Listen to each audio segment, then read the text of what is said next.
അസ്സലാമു അലൈക്കും വറഹ്മത്തുള്ളാഹി വബറകാതുഹു. മറിയം ചരിത്രം തുടരുകയാണ്. ബീവി മറിയം, കന്യാമറിയം എന്നാണ് നമ്മുടെ ക്രിസ്ത്യാനികൾ വിളിക്കാറുള്ളത്. ഈസാ നബിയുടെ മാതാവായിട്ട് തന്നെയാണ് അവർ കാണുന്നത്. അത് തന്നെയാണ് സത്യവും, അങ്ങനെ തന്നെയാണ്. പരിശുദ്ധ ഖുർആനിൽ മറിയം എന്ന് പറയുന്ന ഒരു സൂറത്ത് തന്നെയുണ്ട്. കാരണം മറിയം ഈ ഭൂമിയിൽ അത്രക്കും ത്യാഗം സഹിച്ച ഒരു വനിതയാണ്. അത്രയ്ക്കും ത്യാഗം സഹിച്ച വനിത ഉണ്ടോ എന്ന് ചോദിച്ചാൽ നമുക്ക് ഇല്ല എന്ന് തന്നെ പറയാം. സ്വർഗത്തിലും അവർക്ക് വലിയ സ്ഥാനം തന്നെയാണുള്ളത്, അതിമഹത്തായ സ്ഥാനം തന്നെയാണുള്ളത്. അങ്ങനെ കന്യാമറിയമിനിക്ക് 15 വയസ്സായി. 15 വയസ്സ് മാത്രമല്ല, പ്രായപൂർത്തിയാവുകയും ചെയ്തു. 15 വയസ്സ് എന്ന് പറയുമ്പോൾ നമ്മൾ ഈ കാലഘട്ടത്തിലെ പെൺകുട്ടികൾ അത് പെണ്ണായിട്ട് കണക്കാക്കുകയില്ല. ഈ കാലത്തെ പെൺകുട്ടികൾക്ക് 15 വയസ്സായാൽ കുട്ടികളായിട്ടേ കണക്കാക്കുകയുള്ളൂ. എന്നാൽ സത്യം പറഞ്ഞാൽ ഓരോ പെൺകുട്ടിയും ഓരോ രീതിയിലാണ്. ചില പെൺകുട്ടികൾ 15 ആവേണ്ട 10 ആയാൽ തന്നെ വലിയൊരു 25 വയസ്സുകാരിയുടെ കൈകാര്യങ്ങളും സംസാരങ്ങളും വിവേകതയും ഒക്കെ ഉണ്ടാക്കും. ചില പെൺകുട്ടികൾ 25 വയസ്സായാലും 30 വയസ്സായാലും വിവേകതയുണ്ടാവുകയില്ല. അതാണ് പെണ്ണിൻ്റെ സത്യം.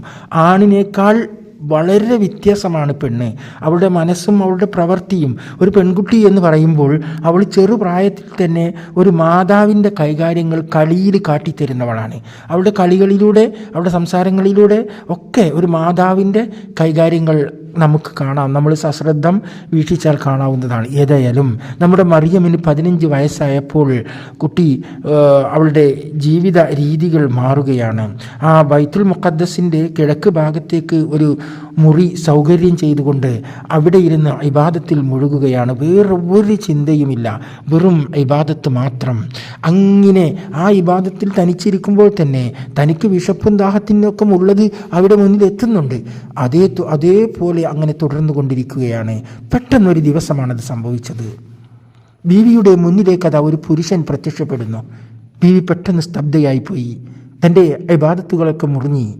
തൻ്റെ മനസ്സിൽ എന്തോ ഒരു ഭയം, ഒരു ഖൗഫ് വന്നു തുടങ്ങി. ബീവി ചോദിച്ചു, ഏതാ നിങ്ങൾ? അദ്ദേഹം മൗനം പാലിച്ചു. സലാം പറഞ്ഞു. അലൈക്കും അസ്സലാം എന്ന് മടക്കി. പക്ഷേ നിങ്ങൾ ആരാണ്? ഈ അടഞ്ഞുകിടക്കുന്ന ഇന്നോളം, എൻ്റെ ജീവിതത്തിൽ ഇന്നോളം ഒരന്യപുരുഷൻ എൻ്റെ മുന്നിലേക്ക് കടന്നു വന്നിട്ടില്ല. മാത്രമല്ല എൻ്റെ റൂമിലേക്ക് ആരും കടന്നു വരാറില്ല. ഇതെൻ്റെ ഇബാദത്തിൽ മുഴുകുന്ന സ്ഥലമാണ്. ഇവിടേക്ക് എന്തിന് നിങ്ങൾ വന്നു? നിങ്ങൾ ഏതാണ്? എവിടുന്നാണ്? ചോദ്യത്തിന്മേൽ മേലക്കുമേലെ ചോദ്യം ചോദിച്ചുകൊണ്ട് ബീവി തുടരുകയാണ്. ഇങ്ങനെ അടുപ്പിച്ച് ചോദ്യങ്ങൾ ചോദിക്കുമ്പോൾ അയാൾക്ക് എന്തെങ്കിലും പറയാനൊരു സൗകര്യം വേണ്ടേ? അപ്പോൾ ബീവിക്ക് അവരുടെ മനസ്സിൽ ആ വിഷമം, ബേജാറ്, അതുകൊണ്ടാണ് ആ പറയുന്നത്. വെപ്രാളം, വല്ലാത്ത വെപ്രാളം. അതിനെപ്പറ്റിയൊക്കെ പരിശുദ്ധ ഖുർആൻ സൂറത്ത് മറിയമിൽ നല്ല വിശദമായിട്ട് തന്നെ പറയുന്നുണ്ട്. അത് പലവട്ടം ആവർത്തിച്ച് പറയുന്നുണ്ട്. മറിയമിൻ്റെ ആ അവസ്ഥ, ആ സമയത്ത് ഉണ്ടായ അവസ്ഥ. ഒരു പുരുഷൻ, അതും സുന്ദരനായൊരു പുരുഷൻ, വളരെ ഭംഗിയുള്ള. നമ്മളൊക്കെ ഭംഗി കണ്ട് കണ്ടാൽ പിന്നെ അവിടെ പേടിയല്ല നമുക്കൊക്കെ ഉണ്ടാവില്ല, ഭയങ്കര ആകാംക്ഷയായിരിക്കും. ഇതിപ്പോൾ എത്ര ആകാംക്ഷയായാലും ഒരു ഒറ്റയ്ക്കിരിക്കുന്ന സമയത്ത് ഒരു സ്ത്രീയുടെ മുന്നിൽ എത്ര വലിയ സുന്ദരനായാലും ഒരു പുരുഷൻ പ്രത്യക്ഷപ്പെടുമ്പോൾ അവൾക്ക് വല്ലാത്ത ബേജാറൊക്കെ ഉണ്ടാകും. അതിൽ യാതൊരു സംശയവുമില്ല. സ്ത്രീയെ സംബന്ധിച്ചിടത്തോളം ഒരു സ്ത്രീ ഒരു പുരുഷനെ അല്ലെങ്കിൽ മറ്റൊരാളെ ഇഷ്ടപ്പെടുന്നത് എങ്ങനെയാണ്? തൻ്റെ സ്വഭാവം നന്നായി കാണണം എന്നുള്ളൊരാഗ്രഹത്തിലാണ്. അയാൾ എന്നെപ്പറ്റി നല്ലത് വിചാരിക്കണം എന്നതാണ് ഒരു പെണ്ണിൻ്റെ വിചാരം. ഏത് പെണ്ണുങ്ങളുടെയും വിചാരം അങ്ങനെ തന്നെയാണ്. നിങ്ങൾ ചോദിച്ചു നോക്കി, നിങ്ങൾക്ക് പരിചയമുള്ള പെണ്ണുങ്ങളോട് ചോദിച്ചു നോക്കി. നിങ്ങളൊക്കെ ഈ ആണുങ്ങളെയും മറ്റുള്ള പെണ്ണുങ്ങളെയും ഒക്കെ നോക്കുന്നുണ്ടല്ലോ, അത് നിങ്ങൾ എന്ത് വിചാരിച്ചിട്ടാണെന്ന് ചോദിച്ചു നോക്കി. അവർ പറയും, ഞാനൊരു നല്ല മനസ്സിൻ്റെ ഉടമയാണ്, നല്ല സ്ത്രീയാണെന്ന് അയാൾ കരുതണം, അല്ലെങ്കിൽ അവൾ കരുതണം എന്നതാണ് എൻ്റെ ഉദ്ദേശം എന്നാണ് ആ പെണ്ണ് പറയുക. ആ ഉദ്ദേശത്തോടു കൂടി ഒരു പുരുഷനുമായിട്ട് പരിചയപ്പെട്ട് അവനുമായി വർത്തമാനം പറഞ്ഞ് പിന്നെ ആ സംസാരം കൂടുതലാവരുത് എന്ന് ഇസ്ലാം പറയുന്നുണ്ട്. മറ്റ് അന്യ സ്ത്രീകളുമായിട്ട് അധികം സംസാരിക്കരുതെന്ന്. എന്തുകൊണ്ട്? അധികം സംസാരിച്ചാൽ അവളുമായിട്ട് പ്രണയത്തിലാകും, അല്ലെങ്കിൽ അവളുമായിട്ട് മറ്റെന്തെങ്കിലും വിഷയത്തിലാകും, ജോയിൻ്റ് കൂടും, ആ ജോയിൻറ്റിൽ പ്രശ്നങ്ങൾ പൊട്ടിത്തെറിയുണ്ടാകും. അതുകൊണ്ട് അത് അരുത് എന്നാണ് പറയുന്നത്. ഏതായാലും അപ്പോൾ പെണ്ണിനെ പറ്റി നമ്മൾ തെറ്റിദ്ധരിക്കുകയാണ്. സത്യത്തിൽ ഒരു പെണ്ണ് നമ്മളോട് ചിരിച്ച് കാണിക്കുമ്പോൾ അവളുടെ നല്ല സ്വഭാവം തുറന്ന് കാണിക്കുകയാണ്, അല്ലാതെ മറ്റൊരു വികാരങ്ങളും അതിൻ്റെ പിന്നിലില്ല. പുരുഷനാണ് പെണ്ണിനെ പ്രേരിപ്പിക്കുന്നത് എന്ന് 100% നമുക്ക് ആണയിട്ട് പറയാം. ഒരു പെണ്ണിനെ പ്രേരിപ്പിക്കുന്നത് പുരുഷനാണ്. ഏതായാലും അതൊന്നും ഞാൻ പറഞ്ഞ് നമ്മുടെ സമയം പാഴാക്കുന്നില്ല. ബീവിയുടെ മുന്നിൽ ഇയാൾ വന്നിരുന്നു കൊണ്ട് പറഞ്ഞു, ഞാൻ അള്ളാഹുവിൻ്റെ ഒരു സന്ദേശം അറിയിക്കാനാണ് നിങ്ങളുടെ അടുക്കൽ വന്നത്. അതിന് ഞാൻ ഒറ്റയ്ക്കിരിക്കുന്ന ഈ റൂമിലേക്ക് കടന്നു വരിക, എന്നെ പുറത്തു നിന്ന് സക്കരിയ നബിയെ, എൻ്റെ മൂത്താപ്പാനെ, എൻ്റെ എളാപ്പാനെ വിളിച്ചാൽ പോരെ, പറഞ്ഞാൽ പോരെ? പറ്റൂല ബീവി, അങ്ങയുടെ മുന്നിലേക്ക് മാത്രമാണ് എൻ്റെ ആഗമനം. ഞാൻ മലക്കാണ്. മലക്കിന് അങ്ങനെ റെക്കമെൻഡ് ഒന്നുമില്ല. ഒരാളുടെ മുന്നിലേക്ക് പ്രത്യക്ഷപ്പെടാൻ അള്ളാഹു കൽപ്പിച്ചാൽ അവരുടെ മുന്നിലേക്ക് പ്രത്യക്ഷപ്പെടുക. അപ്പോൾ ബി മൗനം പാലിച്ചു.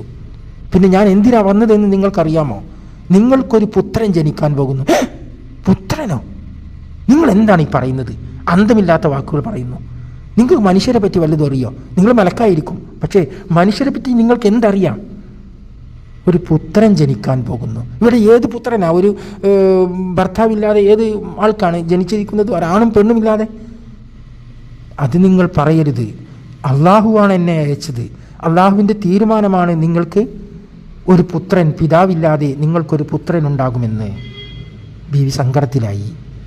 മാത്രമല്ല, ആ പുത്രൻ ഈ ലോകത്ത് അറിയപ്പെടേണ്ട, വാഴ്ത്തപ്പെടേണ്ട ഏറ്റവും വലിയ പുകഴ്ത്തലുകളുടെ പുരുഷനാണ്. അപ്പോൾ അങ്ങനെ ഒരു പുരുഷൻ നിങ്ങൾക്ക് ജനിക്കാൻ പോകുന്നു. അത് അള്ളാഹു തീരുമാനിച്ചതാണ്. അതിനിനി യാതൊരു തടസ്സവും വ്യത്യാസവുമില്ല. അള്ളാഹുവിൻ്റെ തീരുമാനം ഒരിക്കൽ തീരുമാനിച്ചാൽ അത് മാറ്റുകയില്ല. നിങ്ങൾക്ക് ഈ ലോകം അറിയപ്പെടുന്ന, ആദരിക്കുന്ന ഒരു പുത്രൻ ജനിക്കും. അതിൻ്റെ പേര് പോലും അള്ളാഹു താല തീരുമാനിച്ചു കഴിഞ്ഞിരിക്കുന്നു. ഈസാ എന്ന് പേരുള്ള ഒരു പുത്രൻ ജനിക്കും നിങ്ങൾക്ക് എന്ന് ബീവിയോട് പറഞ്ഞു. ബീവി എന്ത് ചെയ്യും? ആ പുത്രനെ, ആ വിവരം നിങ്ങളെ അറിയിക്കാൻ വേണ്ടിയാണ് ഞാൻ ഇപ്പോൾ ഇവിടെ വന്നത് എന്ന് പറഞ്ഞുകൊണ്ട് മലക്ക് അപ്രത്യക്ഷയായി. ബീവി വല്ലാത്ത വിഷമത്തിലായി. ഇനിയിപ്പോൾ എന്ത് ചെയ്യും? അള്ളാഹുവിൻ്റെ തീരുമാനമല്ലേ, അള്ളാഹു തീരുമാനിച്ചത് നടക്കുക തന്നെ ചെയ്യും. ഇനിയിപ്പോൾ ഞാൻ എന്ത് ചെയ്യും? ഞാൻ ഈ ജനങ്ങളിൽ നിന്ന് അവരാരും കാണാത്ത ഒരു ഭാഗത്തേക്ക് എനിക്ക് ഒഴിഞ്ഞു മാറണം. എവിടെങ്കിലും ഏകയായിട്ട്, ആരും വേണ്ട, ഒരു മനുഷ്യൻ്റെയും ബന്ധമില്ലാത്തൊരു ഭാഗത്തേക്ക് എനിക്ക് ഏകയായിട്ട് ഒഴിഞ്ഞു മാറണം, അല്ലെങ്കിൽ ഞാൻ വിഷമത്തിലാകും. അങ്ങനെ ബീവി വല്ലാത്തൊരു ആകുലതയിൽ ആയിക്കൊണ്ടിരിക്കുകയാണ്. ഇനി എന്തു ചെയ്യും? അങ്ങനെ ആളൊഴിഞ്ഞ ഭാഗത്തേക്ക്, ആരുടെയും ശ്രദ്ധയെത്താത്ത ഭാഗത്തേക്ക് ഒരു മുറിയൊക്കെ ഉണ്ടാക്കി അവിടെയായിരുന്നു താമസം.